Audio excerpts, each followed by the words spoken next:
Unlike, kung kumain ka ng rice, pagka-absorb ng rice, magiging blood sugar ka agad. So, magsushoot up na agad. Oo.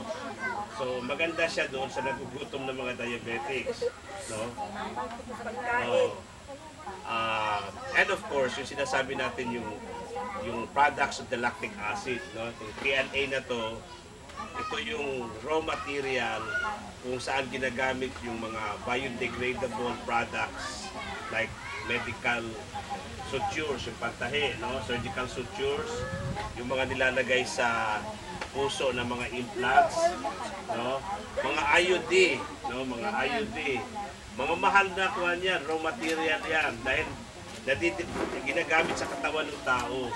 No? At the same time, nadidegrade. Plastic siya ang tawag, pero biodegradable plastics.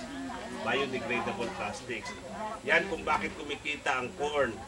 Yung Cargill, bakit lumalaki ang Cargill na multinational? Because yan ang kanilang interest. In fact, maraming kumakalaban ngayon sa worldwide ang paggamit ng corn for biodegradable products. Kasi pagka ginamit natin ang corn, magugutom ang tao, especially doon sa mga lugar na ang kanilang staple is corn.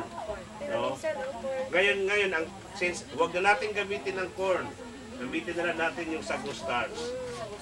Oo. Kasi sobra-sobra. Parang doon sa slideshow ni Dr. Dulce Flores, napakalaking per ton, no? Per ton of rice. In terms of dollar, pag naging lactic acid, napakatubag. Kailangan lang ng conversion from starch to lactic acid. At ang nakadiscover ng proseso si Dr. Dulce Flores mismo. So, yung enzyme na magko-convert ng starch into lactic acid. Yan siya nanalo ng 250,000 award sa research niya.